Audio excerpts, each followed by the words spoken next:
Karena apa jadinya parlemen tanpa Masinton? Apa jadinya tuh Jakarta Selatan dan luar negeri tanpa Masinton gitu ya? Jadi politik lo nggak ada nih.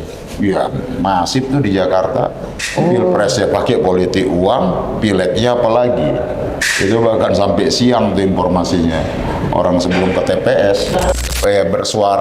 Bersuara kalau nyanyi kan beda ya.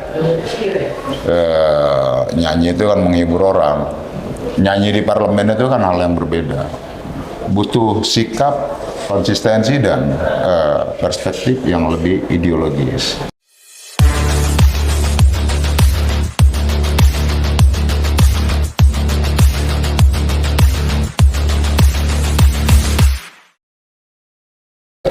Bang, ini acaranya Ya. tipis-tipis namanya. Ya. Jadi kita mesti spill hal yang tipis-tipis yang orang-orang nggak tahu.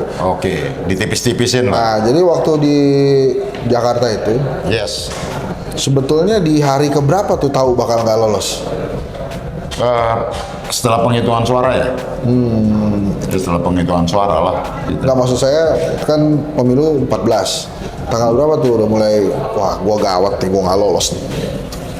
Ya, tanggal inilah ya Pak, ngelihat pergerakan apanya tuh, suara dari Sirekap apa segala macam tuh kan pertama kan tinggi, terus kemudian berkurang, itu kan aneh.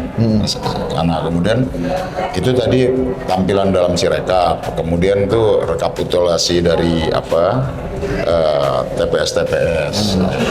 Jadi ya hari keempat lah kita melihat udah. Kan gua dengar sempat di stay di Malaysia berapa lama tuh untuk ngawal suara. Oh iya, itu PSU ya, pemungutan suara ulang. Jadi kita ke sana karena ada beberapa. Apa itu pembicaraan Ini kita lagi interview seru, lu masuk kamera aja, harus masuk kamera. Ini justru asik. Oh ini lagi interview. Iya. Asik. Besar membawa pasukannya. Ini bentar nih, gue lagi ngobrolin tentang itu sebetulnya yang bikin lo nggak lolos tuh menurut Bang Masinton nih.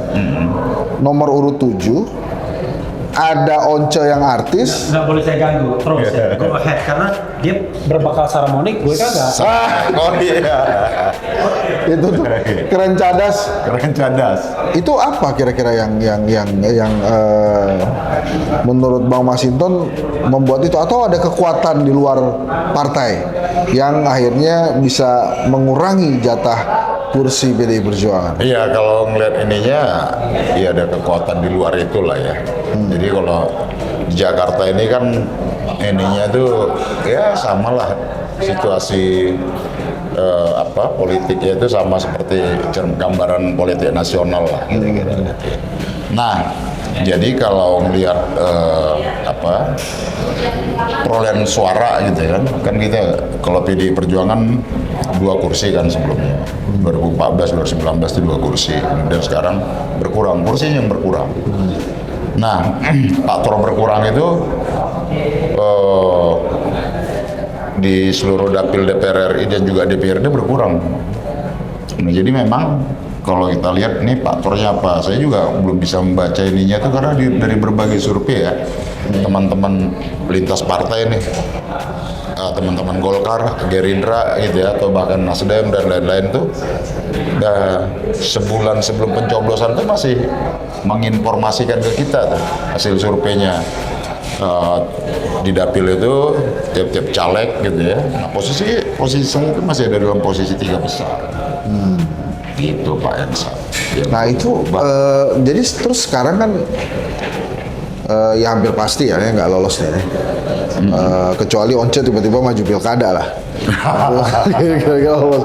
Itu apa kira-kira penugasan untuk seorang Masinton dari PDI Perjuangan? Karena apa jadinya parlemen tanpa Masinton? Apa jadinya tuh Jakarta Selatan dan luar negeri tanpa Masinton gitu ya? Ya nunggu, ya saya kan kader partai, Bro Ensa. Jadi ya nunggu penugasan dari partai aja. Kira-kira apa? Kira-kira belum ada. Belum. Nah, tapi kalau tentang Suruh ngurus partai, apa penugasan lain, apa tapi apakah kemudian seorang Masinton jadi melempem enggak lah. setelah tidak menjadi anggota dewan Ya lagi? enggak Atau lah, gimana? dari dulu kan begini aja. Betul. Komensat kenal kita sebelum jadi parlemen ya Iya. begini. Jadi DPR ya begini juga. Tapi kan hak imunitasnya jadi nggak ada. Nggak takut apa? Ya kita kan nggak ada urusan sama imunitas kita. Oh. Sepanjang menyuarakan demokrasi, hak rakyat, kedaulatan rakyat dan lain-lain. Ya dulu juga dari mulai mahasiswa kita, siapa bilang kita punya imunitas? Kita tetap suarakan tuh. Dalam situasi yang sangat represif, ya kita suarakan. Terus apa yang diharapkan ke depan jangan sampai terjadi lagi di pemilu berikutnya? Pemilu yang brutal. Nah, itu apa yang jangan sampai kejadian deh? Iya. Kira-kira. Siapapun itu ya, negara harus benar-benar menegakkan demokrasi. Pemilu itu bukan sekedar ajang menang kalah, tapi di situ adalah bicara tentang pemilu yang jujur, adil, ya yang substantif lah ya. Sehingga kualitas demokrasi itu kita bisa jaga. Yang kita harapkan itu demokrasi jangan sampai terbunuh. Dan kemudian reformasi kita juga jangan sampai terbunuh. Apapun kita harus tetap bersuara dan menjaga itu, baik di dalam pemerintahan maupun di luar pemerintahan. Ada hal yang nggak disesali nggak, Bang Masinton nih? Harusnya gue melakukan ini nih waktu itu. Kalau gue melakukan ini bisa jadi lolos nih, tapi nggak gue lakukan. Apa kira-kira? Ada nggak tuh? Politik uang, tapi kan nggak mungkin.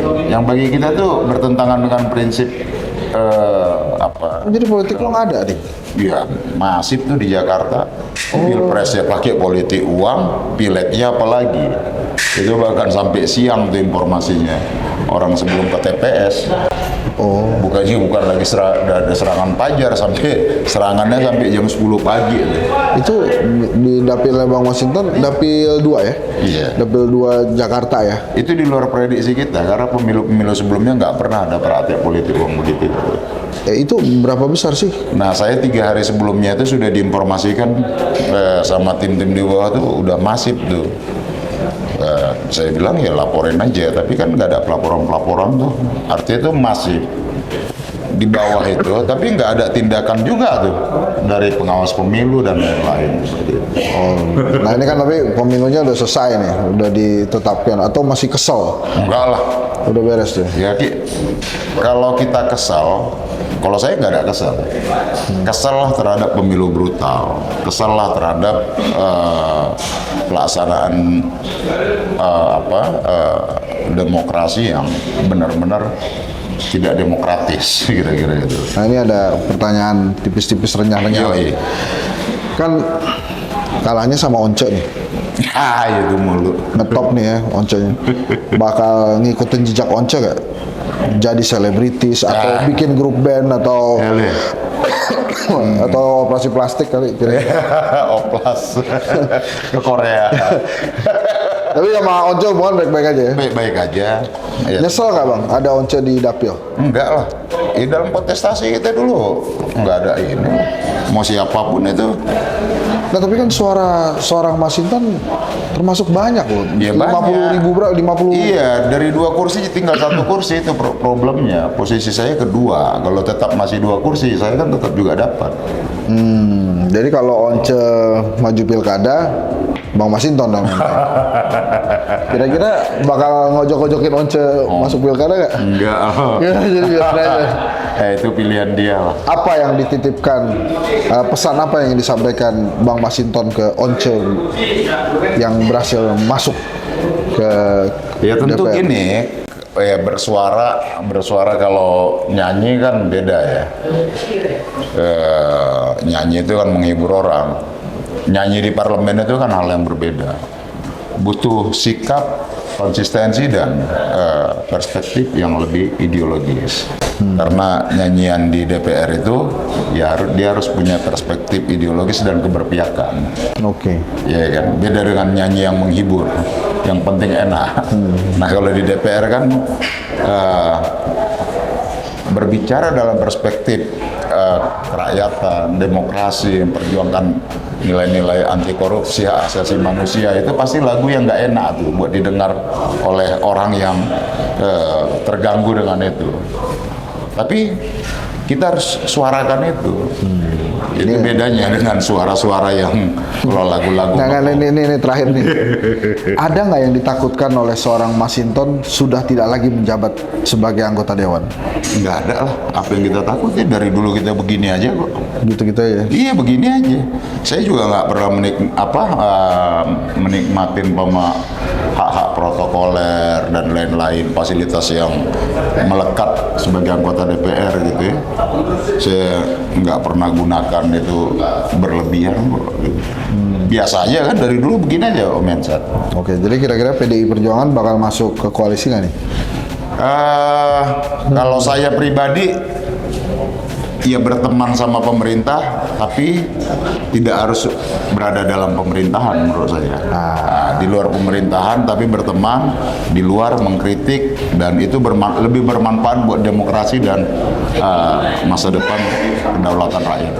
Bung Masinton Pasaribu, terima kasih banyak. Siap Om Hensat. Thank you banget waktunya, luar biasa. Thank you Om Hensat. Sedikit lagi, titip Indonesia, mudah-mudahan pada saat selesai sebagai anggota Dewan, makin banyak hal yang telah diperbuat, dan setelah tidak menjadi anggota Dewan, lebih banyak lagi yang diperbuat. Kita perjuangkan sama-sama reformasi dan demokrasi Indonesia, jangan sampai hilang dan tenggelam dalam sejarah bangsa kita. Wow, Merdeka. Thank you, man. Assalamualaikum, Cuk. Waalaikumsalam.